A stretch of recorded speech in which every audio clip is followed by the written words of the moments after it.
his real name's Terrance, was brutally murdered. And when I say brutally murdered, like... Oh, yeah. wow. Behind that stunned expression sits 54-year-old Kenneth Robert Stough Jr., a husband, a father of 3, and a cold-blooded killer who had been hiding a sickening secret for 25 years. Back in 1996, 31-year-old Terrance Paquette was stabbed 73 times, but the case went cold. Yet now, that gruesome crime has returned to haunt him. I didn't do it. I can't change it. I can't explain. For decades, Kenneth hid behind a picture-perfect life. But now, there's no escape, and every secret is about to spill out of his closet. I can't help somebody, if they're gay, then they're gay. But I guess what I'm trying to say is if you took him up on something and went too far, you're like, wow. I can't. There's no way in the world I could ever be gay. In August 2021, a breakthrough in a 2-decade-old cold case sent shockwaves through the investigation team. Back in 1996, 31-year-old Terrance Paquette was savagely stabbed 73 times inside a quiet mini-mart in Orlando, Florida. At the time of the investigation, there was not enough evidence to convict anyone. The evidence is undeniable enough to bring 54-year-old Kenneth Robert Stough Jr. straight into the interrogation room. As he walks in clueless, he is blissfully unaware that the past he thought he had buried is about to come crashing down. Hey, Mr. Stowe. What's up? How's it going, bro? I'm gonna take this stuff off you. Pronouncing your name right. It's Stowe? No, but he's okay. Stough or Stowe. I'm Savelli, so Savelli. Oh, okay. I deal with I'm a nubbing, so everybody gets that one right. Are you good? Stretch Who's out the a little first name, bit? Kenny? Ken. I'm Ryan. This is Dave, How's it going? my partner. This is what I want to do, man. I want to sit down and talk to you. Obviously, this is coming a bit surprise at the bank there. So I just want to start. I want to get some very basic biographical information. Okay. Okay. Obviously, I already knew your name, but just for the record, what's your first name? Kenneth. Okay. Kenneth Robert Stough Stough. Jr. And your birthday? 7/18/67. And where do you live? And who do you live there with anybody? Her name's Emily Edwards. Emily. And Yeah. Emily wife? Edwards. Girlfriend. Girlfriend. Long time? Short time? Been there with her about 8 years. Kids? I have kids that are grown, but through my divorce. Okay. Yeah, they're. Okay. But no kids with Emily? No. Okay. And it's just the two of you guys living there? No, there's her grandson. Let me see. Her grandson, her great-grandson, and one of her best friends. Her name's Betty. She's like 76 years old. Okay. Is it a big house? Yeah, it's 2. Right from the start of the interrogation, Kenneth appears calm and cooperative. He casually shares details about his marriage and current relationship status. But something doesn't sit right. Beneath the surface of his story and calm demeanor lies a subtle contradiction, one the detectives have already picked up on. As Kenneth speaks casually about his life in 1996, he has no idea what is heading his way. They steer the conversation with subtle precision, slowly guiding him back to reveal details about the brutal crime he thought he'd buried decades ago. And then there's the 7-Elevens on OBT just south, kind of where Centerlink Parkway is. Almost where Cablevision Company Yeah, was. there was a Pizza Hut back there back in the day. And then Little Champ is right down the street. Yeah, that's on Terracona, and that was used to be Albertsons over there. Okay. And is this kind of look like the Little Champ back then in the day? Yeah. Kind of the same one? It's like Yeah. long road? I worked there. You worked here? Yeah, I worked at that one, the one over in Wekiva. What years were that? I can remember tell you. I always worked them as part-time jobs. Like you were a clerk? Yeah, because I worked at Cumberland Farms, I worked at different 7-Elevens. Usually I just always did them at night jobs. Okay. My mom was a manager at the Little Champ. At this Little Champ? No, I don't think that one. The one where Rose Avenue on the corner, and now there's McDonald's beside it. Yeah. It's not Little Champ. It's like Orlando Paintball now. The Yeah, paintball place it's right down the street. Yeah. So you worked at this Little Champ?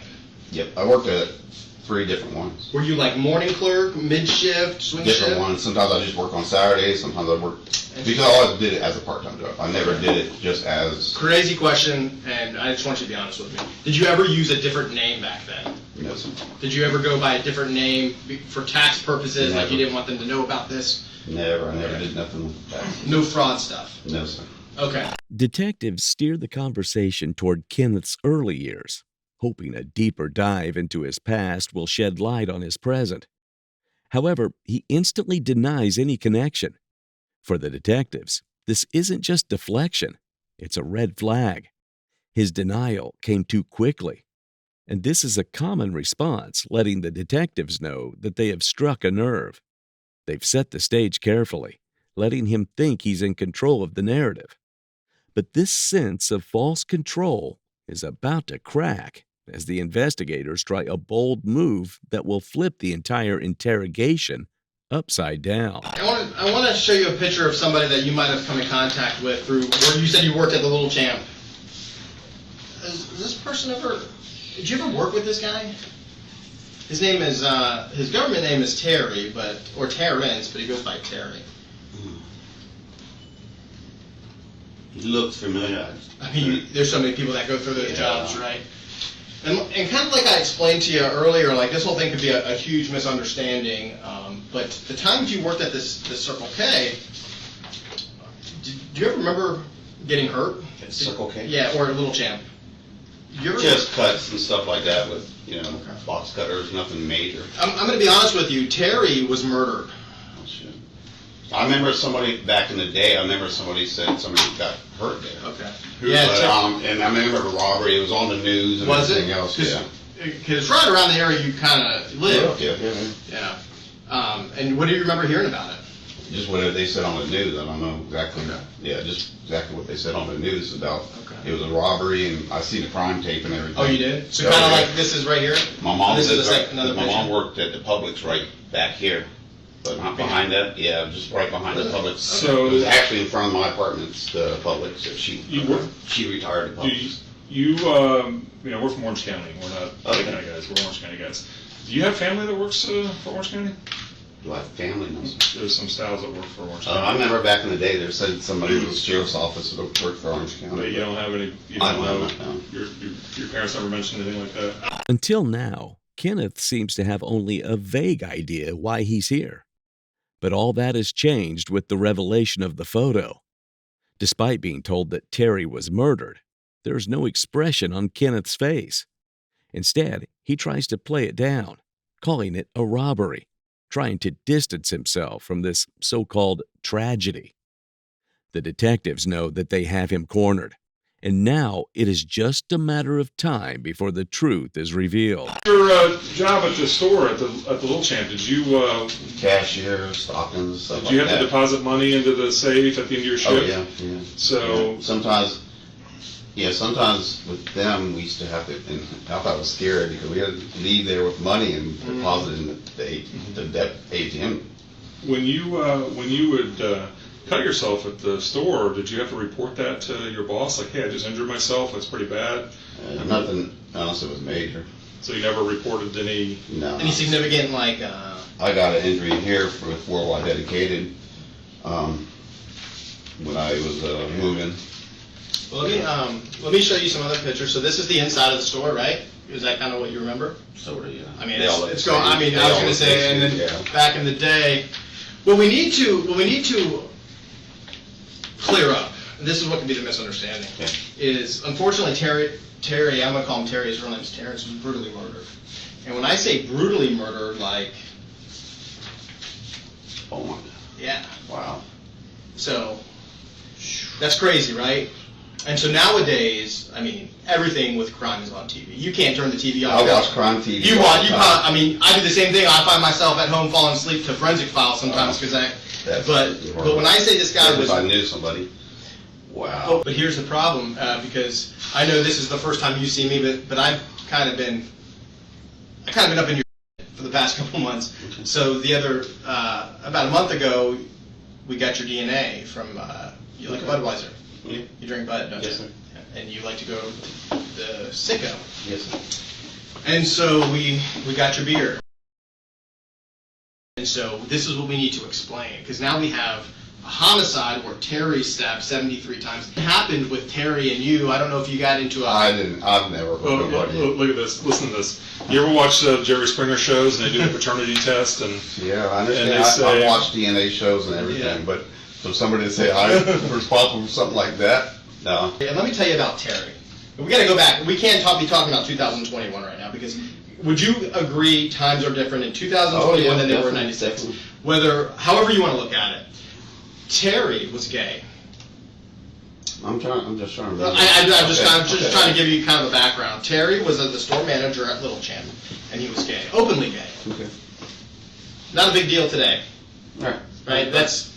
It's not uncommon to work with or associate with somebody that's gay. 96 a little bit different. Would you agree that times were different? It wasn't as widely accepted as it is today. Yeah, I used to have gay friends before, huh? Even in 96? Yeah, oh yeah. Well, not that early, but Okay. I mean, when I worked for Papa John, the guy I drove with was. And you guys got along just fine? Did you have any problems or ill will towards him because he was gay in 96? No. And if you did, that's okay. My boyfriend, my Okay. manager, Scott, we used to go to the Hard Rock Cafe and drink, and he was Okay. actually in a married relationship. Okay. So yeah. So my question, I guess I got to get kind of personal now, because now you look at this from me, where you see Terry is gay and somebody stabbed him 73 times. Not only stabbed him 73 times, Wow. but his throat. So you watch these crime shows. What would you think if somebody had the? I understand. So it's personal. Would you agree? Somebody that was angry. Have you ever been attracted, or have you ever been with a guy? As they explore Kenneth's past, they suggest there may have been more than just a professional relationship between him and Terrance. 1996 Orlando had a strongly conservative climate about one's orientation, with many hiding their outright denial in order to avoid discrimination, harassment, and even violence. And for a man like Kenneth, it seems that this is still a rather sensitive topic. Though Kenneth denies everything, claiming their interactions were strictly work-related, the DNA evidence tells a different story. No matter his denial, in the face of cold hard evidence, it's not long before the truth emerges, leaving Kenneth with nothing but to face the music. So that's my next question. Is this possible that Terry made you feel uncomfortable, came on to you one morning? No, I would call going there a lot. I go out there a lot. Just like Did he ever? No. Did you know Terry? I wouldn't be mad at somebody to do something like that. That's freaking wacko right there. Did you know Terry? I can't say like not on a person. I was like, hey, how you doing? I played my lottery there. I got my But beer did you know there. Terry? Now that I say the name. I didn't know him. And so looking at the just picture- in the store. I never worked. I never worked with him. I don't want to put words in your Okay. mouth. So when I showed you that picture of him, I said, you know him? You said he looks familiar. Now thinking back, did you know the person there as Terry? I can't recall. I really can't. Okay, so when I say you know him, I don't want you to think that I'm insinuating that you knew this guy. His picture that don't look familiar, but And here's the other thing. There's money missing from this safe here. So does this safe look familiar? You see the safe here? they basically they all look the same. I couldn't tell you not that long ago. Do you know that if somebody was opening in their opening routine in the morning, that there would probably be money in there from the overnight clerk that had put money in the I safe? know there used to be cameras in there. Okay, all right. And so that's where I'm getting at. I'm not. Oh yeah, We got there used to be cameras in there. yeah. So I'm trying to go little by little. So this is not really a question if you were there, because now you know that there's cameras and stuff. It's not a question of where you were there, because we have all this evidence. It's a matter of what happened and trying to explain I didn't do this. nothing. I didn't do that. And so what I don't want, because oftentimes you're a dad, right? You say you still contact your daughter. It's just going back to dealing with kids. If your daughter came home from school and something happened at school, and she told you what happened, she might get in trouble. But if she lied to you, She get in more trouble. she get in more trouble. Because in our society, there's always what someone does can be explained. Yeah. It can be explained. Hard times, bankruptcy, whatever. Everything can be explained. But what nothing can be explained is when you lie and you try to cover up. Because what we want to leave here. And just like if you didn't do this, we got to prove that Kenny Kenneth Stough did not do this. And I'll do that for you. I will, but I need to know how to do that. Look at this blood drop. I'm not an expert in blood. I don't claim to be. It's clean, bro. So, and like I said, man, people do this for one of two reasons. Actually, one of three reasons. And it hasn't changed since the beginning of time. Amanda or sick. Huh? No. Or sick. Women, money, and rage are just about the three oldest motives for something like this. Money, women, and rage, right? So obviously you were married to Wanda. Yeah. And see, we asked all these questions. I knew you were married to Wanda. I know you haven't spoke to Amanda and your son and all that stuff. See, but what we're trying to do is we're trying to just figure out why this happened. It's not. I don't want you to think I'm being rude or condescending, because I'm not. I'm not asking you if you did this. No, you saying I did it. I know for a fact I don't have that much anger, madness. And that's what I want to get I don't have that in me though. But I can't even go out hunting with nobody because I can't shoot a freaking animal. I know, but that's what I want to get at, and that's where rage comes in, where somebody violates you, or they do something.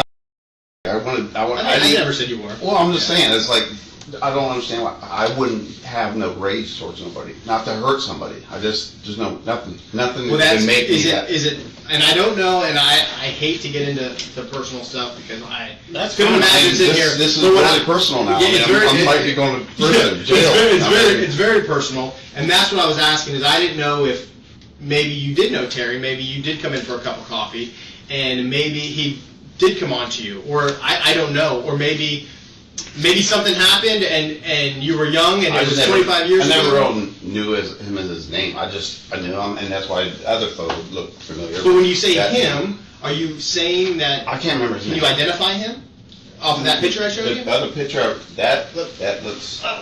Kenneth is in visible shock, desperately denying what was unfolding. But it is too late. Back in August 1996, detectives were careful enough to submit the unidentified DNA to public genealogy databases. And with the breakthrough in new age forensics, using SNP analysis over traditional STRs, they uploaded the sample to GED match and family tree DNA. And as justice would have it, the one unidentified piece of evidence became the cornerstone of cracking this case wide open.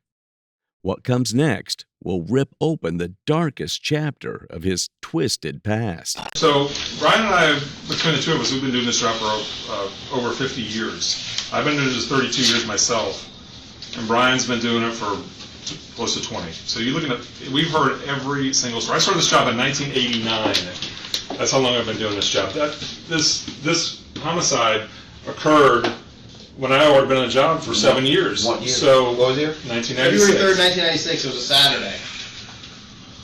In the morning, when Terry was opening the store, before opening, so he had to either let you in the store early, or he had inadvertently left it unlocked, and you went in the store. But if you knew him, and you knock on the door, he probably would have let you in, and that makes perfect sense, because if you know the guy, and he sees you, because we're racking our head. We know the who, which is you and Terry. We know the where. We know the when. And we know the how, kind of. And we think we know the why. It's $4,000 missing. You're in a financial trouble. I always had money though. Why'd you declare bankruptcy? Well, that was before that happened. I had good jobs though. You had always Class worked. A CDL. I always worked. But who? So that leads us into the next question.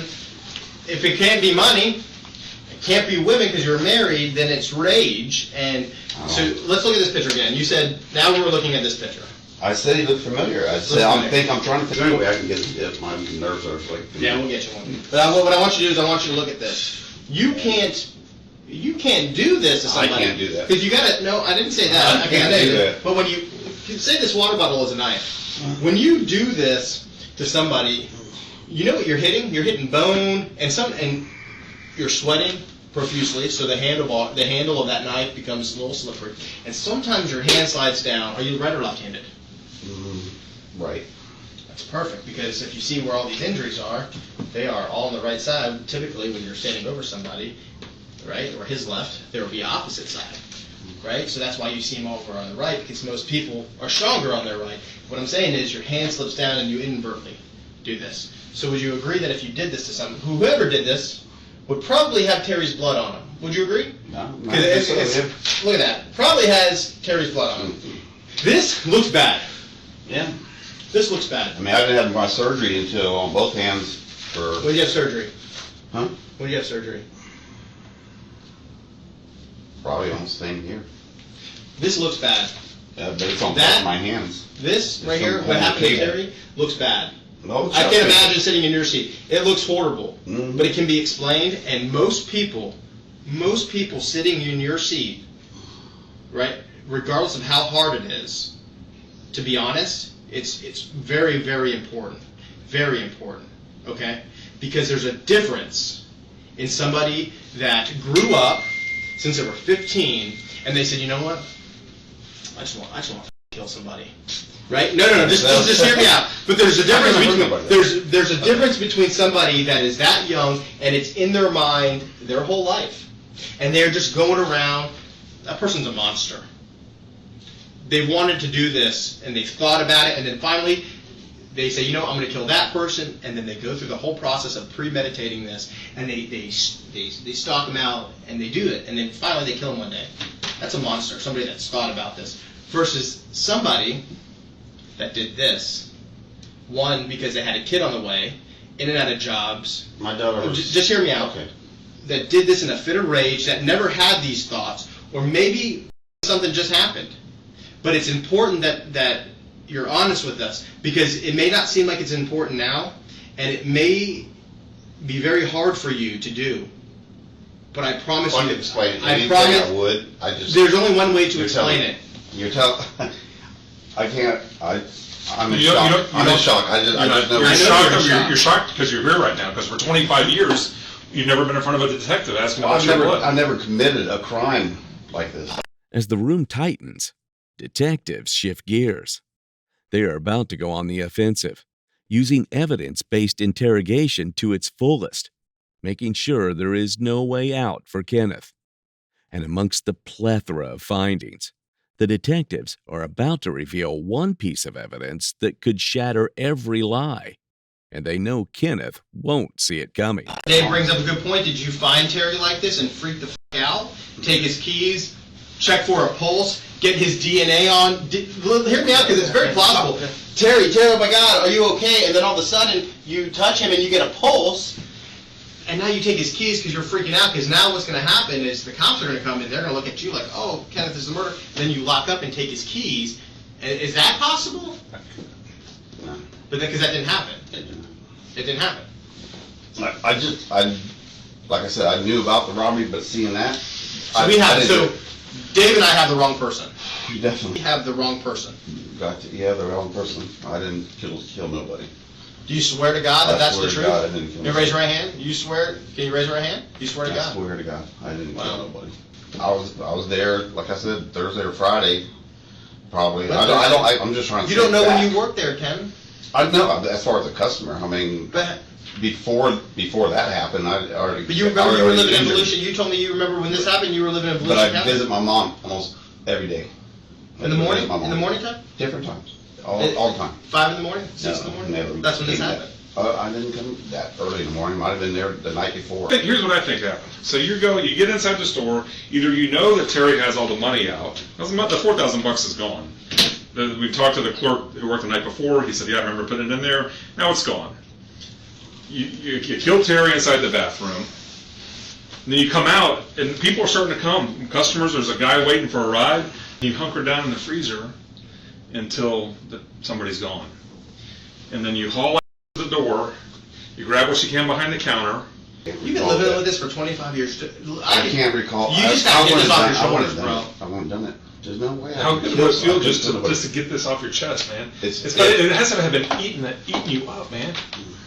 It has been eating you up. I can't say something I did. I know I didn't do it. I wouldn't. Never, I don't want you to do that. I just want you to be honest. I couldn't do nothing. I couldn't do nothing like that. I couldn't do nothing like that. But you know what's weird is me looking back when I was like 15, 16. There's stuff I would have done back when I was 16 that I wouldn't do now. Then I look back when I was 20s and 30s. There's stuff I would have done back then that I wouldn't do now because it's called maturity. As you get older, there's just some you do that you wouldn't do now that you would do 25 years ago. Right? You get older, you get wiser. Just like you got divorced. I've been divorced. Right? There's that if I get married again, I won't do again.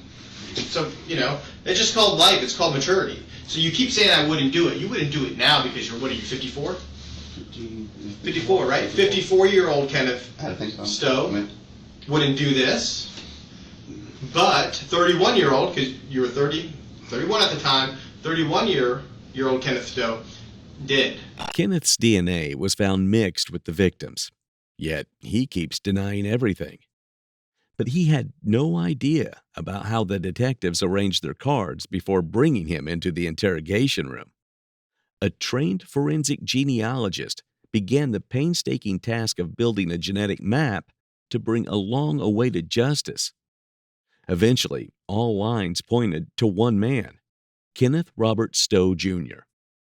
Not only was his DNA mixed with the victim's, but he had once lived across the street from Terry at the time of the murder. And after 25 years of deflection and silence, detectives aren't just chasing the truth anymore. With every detail in hand, they want the answer, and only one man knows the whole truth. And that's what we got to get past. Yes, you wouldn't do it now. Yes, you regret this. Yes, you're sorry. I can see it on your face, and I feel horrible for you. This is a bad situation. But 54-year-old Kenneth Stowe wouldn't do this, but 31-year-old would have. And that's what we need to know why. I personally, my opinion, this is me just putting the evidence together, that just like he floated one, I'm going to float one. I think Kenneth came on to you. I think maybe possibly you and Kenneth, you and Terry maybe had something. I'm not calling you gay, and he threatened to tell your wife.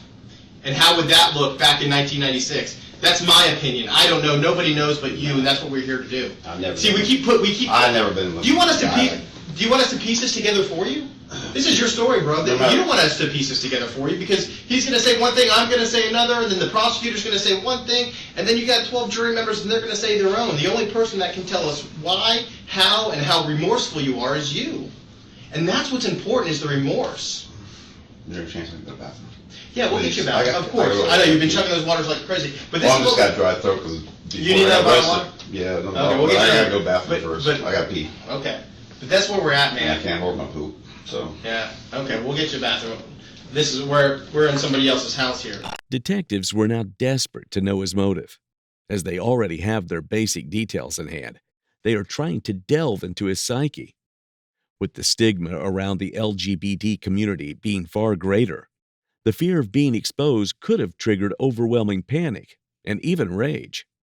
Soon, detectives would discover that Kenneth's marriage was a mirror of the very secrets he was too afraid to face.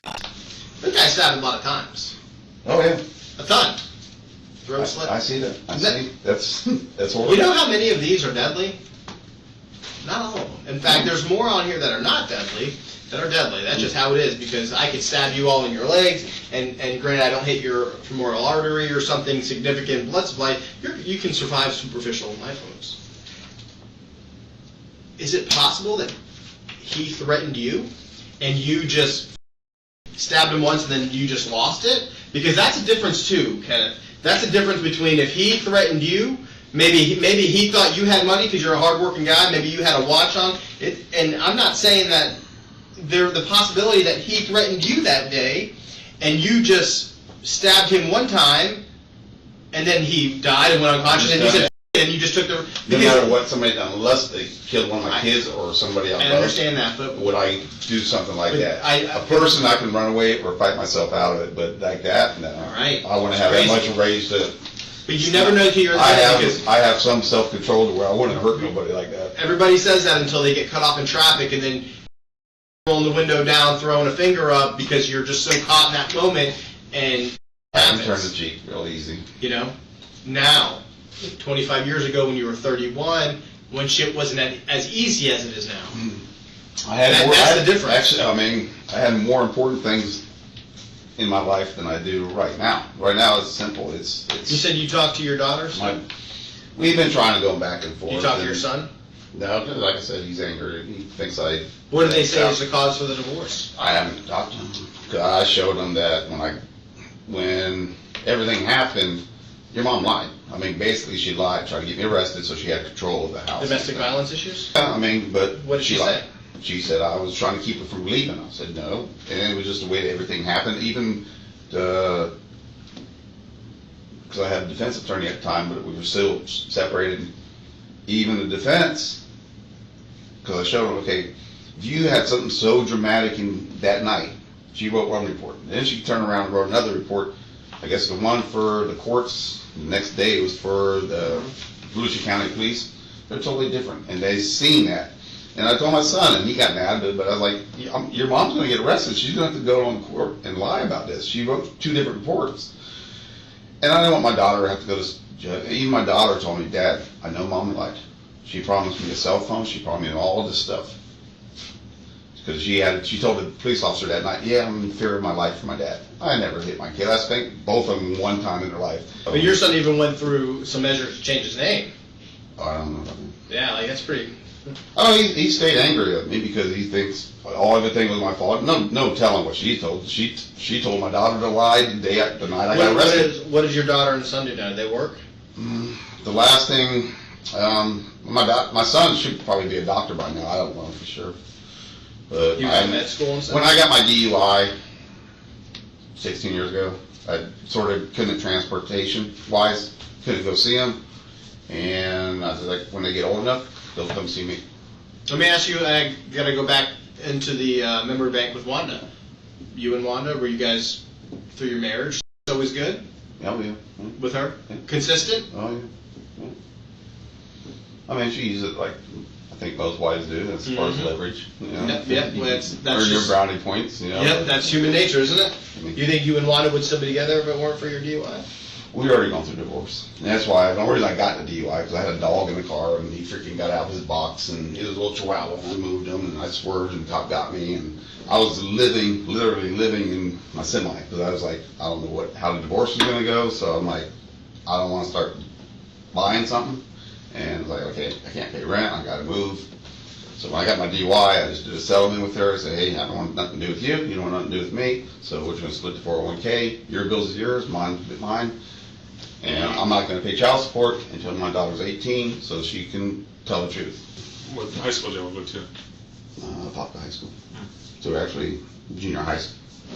That's when we started, that's when I fell in love with her. Right. But I didn't start dating until Popka. Imagine she's going to be dumbfounded when she hears that. My brother, Tio, everybody's going to be freaking, what? Yeah. Do you think there's anybody that won't be surprised? No.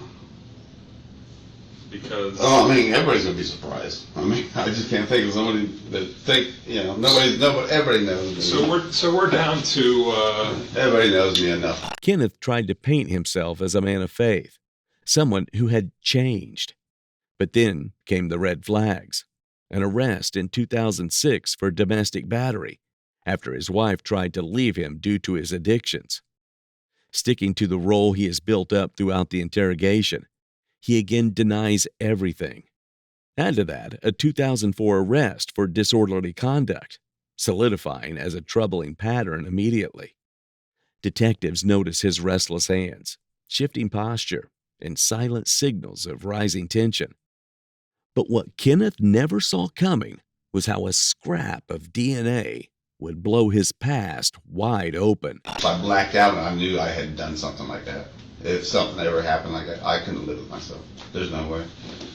Because to me, there would have been no forgiveness for that. And everybody can be forgiven. Not that. If I had done this, I would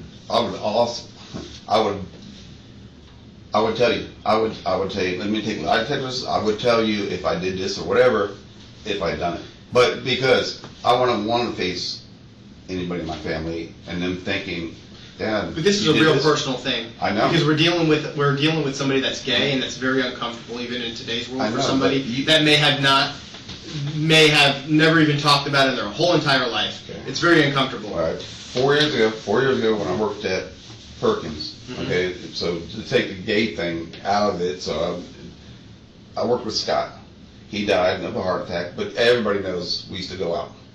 Okay, he took come pick me up in his Corvette. We'd go to Hard Rock. We were cool. He had a partner that works at Disney.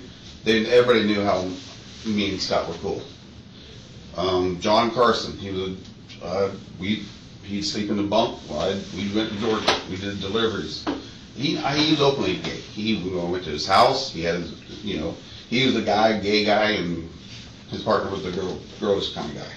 So, I mean, I'm just telling you, I have had relationships with gay guys, and he's like, man, I don't have many heterosexual friends. That's what Scott used to tell me. I said, that's cool. Hey, you just know how I am. I know how you are. So it's like, it's cool. You can have your thing. But I guess I gotta go there now. Have you ever crossed the line with a guy? I've never Have you ever kissed a guy? No. Had sex with a guy? No. Has anyone No. ever tried to do that on you, where it made you uncomfortable and put you in that? I've always made a step. Your preferences, that's on you. That's Okay. But So were you like that in '96? Were you as cool with gay people in '96 I as didn't, you are today? as long as they didn't do anything So with me. that's why I'm asking. Did Terry know that you were like that and cool? And did he come never on to approached you me like that. Like I said, I don't really recognize him he looked a little familiar maybe, but we didn't have it. It wouldn't be like I knocked on the door and he would let me in. We didn't have that relationship. I'd go But there. you're very comfortable in referencing he and him and we. So it's almost weird to me that you don't want to say that you knew Terry, but you're acting like you do in the way you answer these questions. Kenneth is clearly grappling with the idea of guilt, insisting he couldn't live with himself if he were truly to blame. But detectives don't buy his words. The investigators simply need to confirm what the genetics suggested. They tracked Kenneth's movements using a GPS device installed on his vehicle. And when the time was right, they retrieved discarded beer cans and other items from his trash. The DNA recovered from the cans was a perfect match to the blood left at the 1996 crime scene. After 25 years, the invisible thread of silence had done what traditional methods never could. It had found the man behind the murder. Did Terry ever cross the line with you when you were in the store? Come on to you, That's what I'm grab saying. We you, didn't try have- to kiss you? So I didn't know his name. Did you do something? I could have walked away from anybody coming on, trying to do Right, something but like that to me. but it's 5, 6 o'clock in the morning. I You seem kind I of. never seen anybody in that store because if I was passing by or wherever I was going, I know it was Circle K and some of them would be open. You seem like I a wanted to go friendly to that dude. store. You seem like somebody that's social, that people may not be friends with you, but when they first meet you, they kind of shoot because you seem like a personable guy. I don't know you outside of this setting, but that's what it appears to me. So what I'm saying is, if Terry took that the wrong way, and he knew you from coming in, making deliveries, and you're shooting them, and he came on to you, that's important. Yeah, I just That's don't know if I important. made the But did that happen? No. But did that happen? No. And there's nothing to be embarrassed about or ashamed of. I wouldn't be embarrassed about it. I can't help somebody, they're gay, they're But gay. I guess what I'm trying to say Can't is, if you took them up on something and went too far, you're like, help wow. that. I can't. married. There's no way in the world I could ever be gay. There's nothing. There's no gayness in me. I'm just a heterosexual.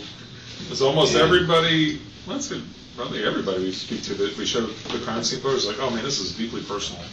This Yeah. is somebody who really, and that's kind of the classic, what we call like an overkill. Where I've seen it. where it'd be like, Yeah. you don't need to stab somebody 73 times. That's why I know damn well. There's no way I could do that. Listen, man, I don't know how much we can go round and round. I would. I know. I don't. I know. If I can't. There's nothing I can tell you differently to make you okay. Like A you reason- said, you have to go back and you have to say, hey, he said he didn't do it. That's all I can tell you is I didn't do it. A reasonable explanation would be good, but you can't even find one of those. I didn't do it. I can't pull it out of the air and say, hey, I that's something I did, and I'll tell you what happened. There's nothing I can tell you. I didn't do it. I didn't do it. I can't change it. I can't explain what All right, well, we'll regroup our things, man. Let me ask you this. Can you raise your right hand?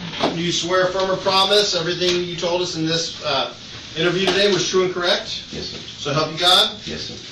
All right, man, we're going to gather our stuff. Just give us a minute, all right? Well, you need some more water or something? I'm sure you might have to use the bathroom in the next 20 minutes.